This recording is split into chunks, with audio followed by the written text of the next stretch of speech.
Hi hello friends, आजच्या व्हिडिओमध्ये सर्वांचं स्वागत आहे. आजच्या व्हिडिओमध्ये आपण बघणार आहोत स्कॉलरशिपमधला पहिला घटक संख्याज्ञान. आणि या संख्याज्ञानामध्ये अजून एक उपघटक आहे आंतरराष्ट्रीय व रोमन संख्या चिन्हे. तत्पूर्वी तुम्ही जर या चॅनलला नवीन असाल तर नक्की माझा चॅनल सबस्क्राईब करा, बेल आयकॉन प्रेस करा, जेणेकरून तुम्हाला सर्व व्हिडिओचे नोटिफिकेशन मिळत जातील. चला तर मग सुरुवात करतोय आजच्या व्हिडिओला. घटक 1 संख्याज्ञान.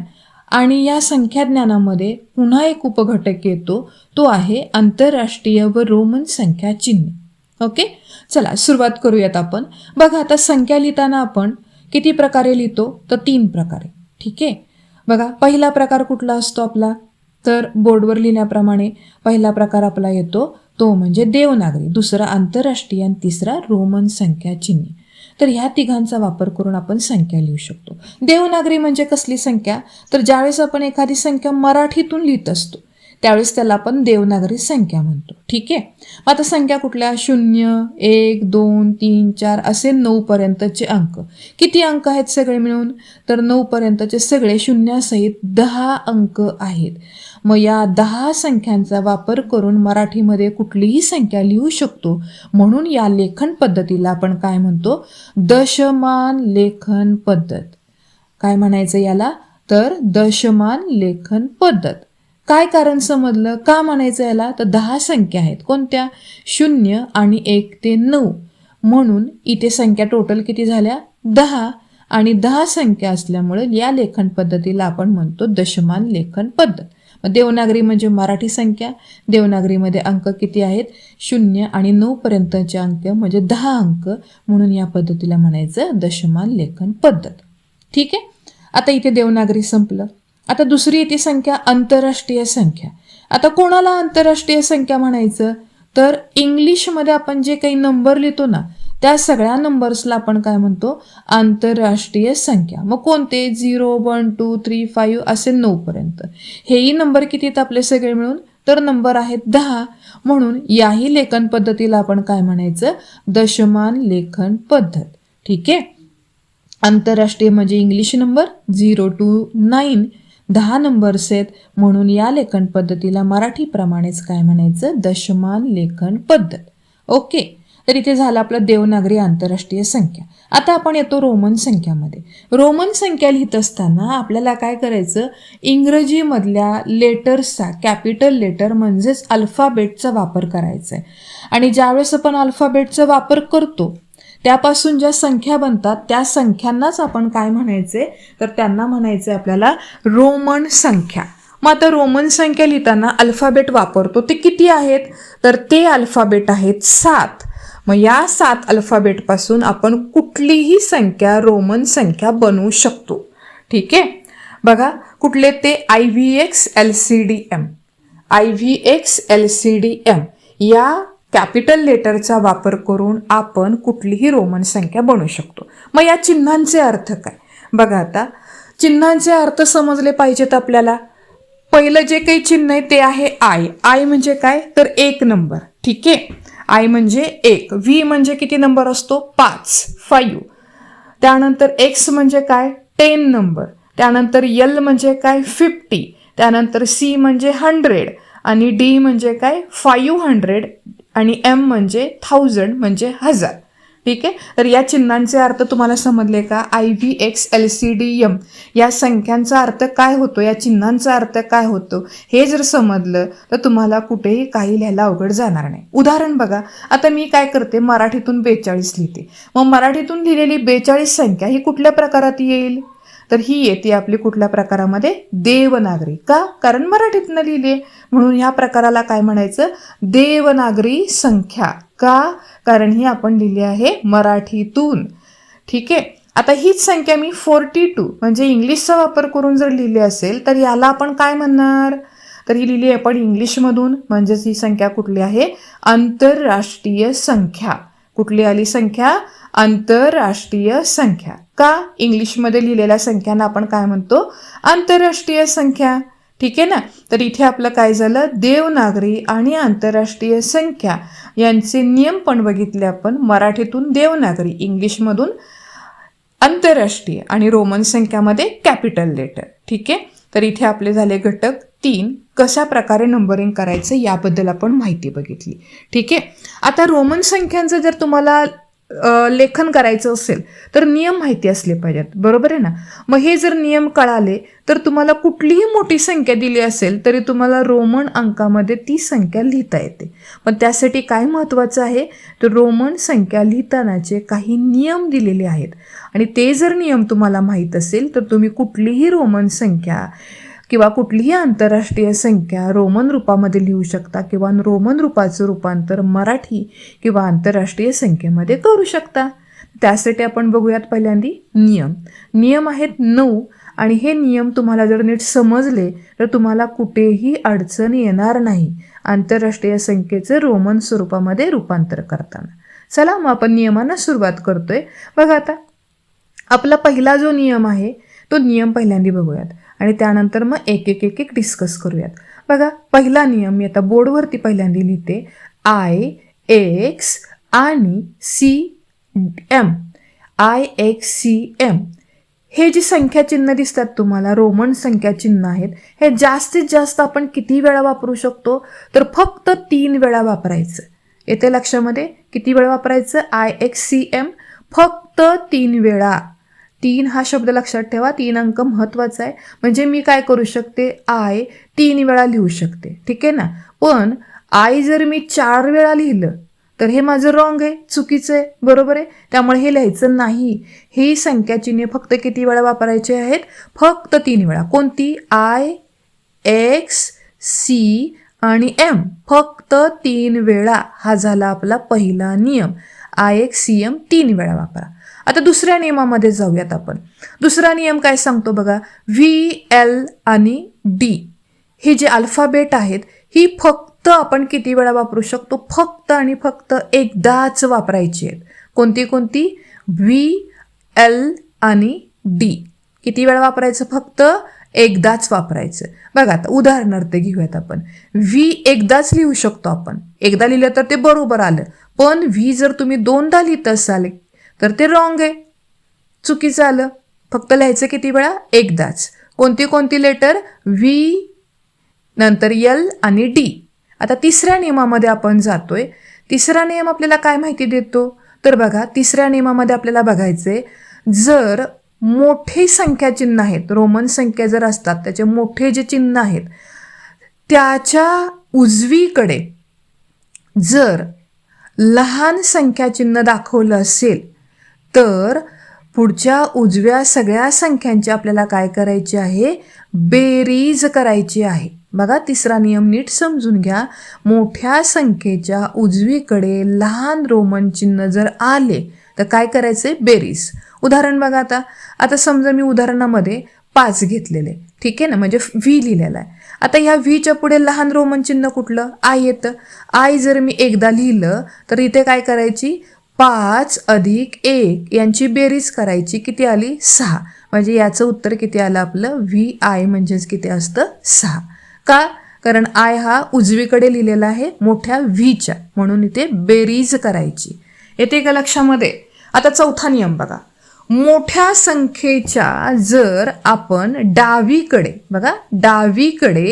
लहान रोमन चिन्ह लिहिले मोठ्या संख्येच्या डावीकडे लहान रोमन चिन्ह जर असेल तर काय करायचं उलट करायचं. बेरीजच्या उलट काय असतं वजाबाकी. इथे काय करावं लागेल तुम्हाला वजाबाकी करावी लागेल. कधी मोठ्या संख्येच्या डावीकडे लहान रोमन चिन्ह लिहिले तर काय करायचे 100% इथं वजाबाकी करावं लागणार. तर उदाहरण बघा V लिहिलं. V म्हणजे काय असतं 5 असतं. आता 5च्या डावीकडे जर मी लहान चिन्ह दाखवलं म्हणजे I इथे काय करायची वजाबाकी म्हणजे 5 वजा 1 उत्तर आलं आपलं 4. म्हणजे याचा उत्तर काय होतो 4. IV चा अर्थ 4. आता 5व्या नियमामध्ये आपण जातोय. आता 5वा नियम काय सांगतो बघा. I हे चिन्ह जे आहे I म्हणजे 1 दाखवतो आपण बरोबर आहे की नाही.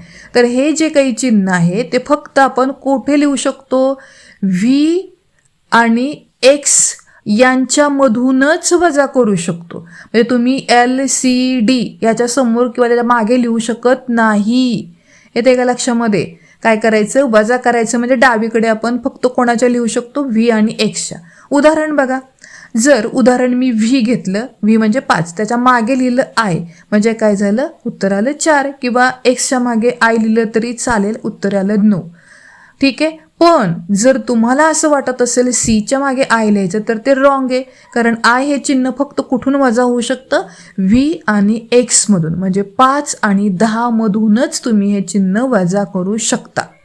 त्यानंतर 6वा नियम आपला येतो, एक्स हे चिन्ह तुम्हाला वजा करायचे तर एक्स म्हणजे 10 आहे ना, ते कुठून वजा करू शकतो, तर फक्त आणि फक्त यल आणि सी या चिन्हामधनंच ते काय होऊ शकतं, वजा होऊ शकतं. बघा 6वा नियम महत्वाचा आहे. एक्स चिन्ह फक्त आपण कशातून वजा करू शकतो, यल आणि सी मधूनच वजा करू शकतो. म्हणजे आपण XL लिहू शकतो किंवा XC लिहू शकतो, पण XM लिहू शकत नाही, कारण नियम काय सांगतो, एक्स फक्त यल आणि सी मधनंच वजा होतं. पुढे जातो 7व्या नियमामध्ये. 7वा नियम काय आहे बघा, आता सी हे चिन्ह आपल्याला काय करायचं ह्याची माहिती बघायची आपल्याला. बघा आता सी हे चिन्ह, आता हे चिन्ह आपण काय करू शकतो, फक्त डी आणि यम मधूनच वजा करू शकतो. ठीक आहे ना, सी हे चिन्ह डी आणि यम यामधूनच वजा होतं, म्हणजे सी डी लिहू शकता तुम्ही. ठीक आहे ना, यम नाही, सी आणि डी ह्या 2 संख्यातनंच आपण वजा करू शकतो. म्हणून डीच्या मागे काय लिहू शकतो, सी, आणि यमच्या पण मागे काय करू शकतो आपण, सी लिहू शकतो. बरोबर आहे का? तर हे लिहिलं तर तुमचं उत्तर बरोबर आहे. बाकी चिन्हामधनं तुम्ही सी वजा करू शकत नाही. ठीक आहे.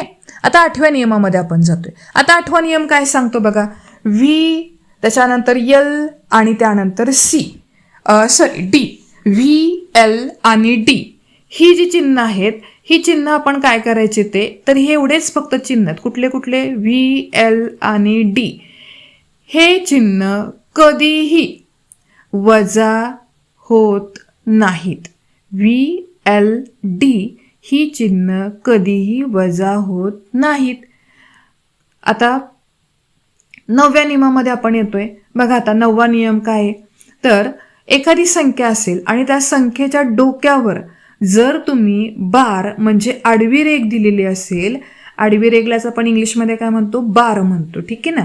मग एखादी संख्या आहे, व्हीच्या वरती बार दिलेला आहे किंवा एक्सच्या वरती बार दिला असेल, म्हणजे आडवी रेघ मारली असेल, तर त्या आडवी रेघेचा अर्थ होतो 1000. आता उदाहरण बघा, समजा मी काय केले, व्ही लिहिले आणि व्हीच्या डोक्यावर आडवी रेघ मारली.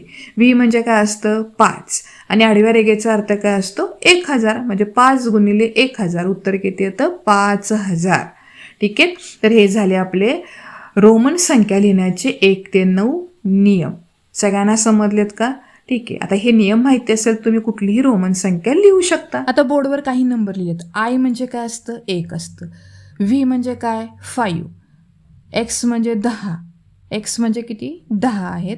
50 म्हणजे किती असतं, यल आहे. त्याच्यानंतर 100 म्हणजे सी, 100 म्हणजे किती, सी. 500 म्हणजे डी आणि 1000 म्हणजे किती, यम आहे. हे महत्त्वाची संख्या चिन्हे पहिल्यांदा मी लिहिली 7. आता 2साठी आपण काय करतो, 2 वेळा आय लिहिणार.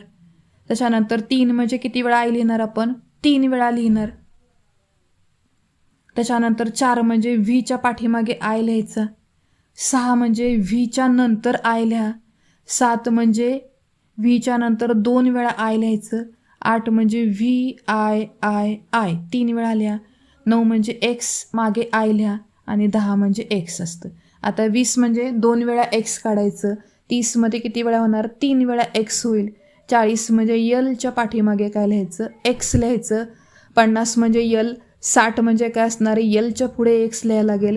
70 मध्ये यल एक्स एक्स लिहावं लागेल. 80 मध्ये काय करावं लागेल, एल एक्स एक्स एक्स लिहावं लागेल. 90 मध्ये काय होणार, सीच्या पाठीमागे एक्स लिहावं लागेल, म्हणजे 90 झालं. 100 म्हणजे किती असतं, सी. 200 म्हणजे काय करणार, 2 वेळा सी लिहाल. 300ला 3 वेळा सी येईल. 400 म्हणजे काय होईल, डीच्या पाठीमागे काय लिहावं लागेल तुम्हाला, 100 कमी म्हणजे सी लिहावं लागेल. 600 म्हणजे डी सी. 700 म्हणजे काय होईल, डी सी सी. आणि 800 म्हणजे काय होणार आहे, डी सी सी सी. 900 काय होईल, यमच्या पाठीमागे तुम्हाला काय लिहावं लागेल, सी लिहावं लागेल. बरोबर आहे. तर इथे झाले आपले संख्या चिन्हे. रोमनमध्ये लिहिलेले. आता उदाहरण बाकीची काही घेऊयात आपण. बघा आता बोर्डवरती मी 45 ही संख्या लिहिलेली, बरोबर आहे. आता 45 संख्या ज्यावेळेस आपण लिहित असतो त्यावेळेस 40 अधिक 5 असतं. मग 40 म्हणजे किती? XL आणि 5 म्हणजे किती? V. म्हणजे XLV म्हणजेच किती असणार आहे? 45 म्हणजेच 45 असणार आहे. आलं लक्षामध्ये? आता अजून एक उदाहरण घेऊयात आपण. बघा आता दुसरं उदाहरण कुठलं घेऊयात? अंदाजे नंबर घेते मी आणि ते उदाहरण आपलं असणार आहे 95. आता 95 कसं लिहावं लागेल तुम्हाला? तर 90 अधिक 5 असेल, बरोबर. मग आता 90 म्हणजे आपल्या चार्टमध्ये 90 म्हणजे किती? XC आणि 5 म्हणजे काय आहे तुमचं? V. म्हणजे 95 म्हणजे XCV असणार आहे. ठीक आहे. तिसरं उदाहरण बघूयात आपण. तिसरं उदाहरण बघा, संख्या घेऊ आता अंदाजेच 495 संख्या घेते. आता 495 कसं लिहावं लागेल आपल्याला? 400 अधिक 95. आता 400 म्हणजे किती? CD आणि 95 म्हणजे आत्ता मागाशी वरती आपण लिहिलेले 95 म्हणजेच कुठली फोड असते आपली? 90 अधिक 5ची फोड असते. दुसऱ्या उदाहरणात आपण ऑलरेडी लिहिलेले 95 म्हणजे काय. त्यामुळे तुम्ही डायरेक्ट XCV लिहिलं तरी चालेल किंवा 95ची काय करा? फोड करा. 95 म्हणजे काय असणार आहे तुमचं? 90 अधिक 5 म्हणजेच काय असेल?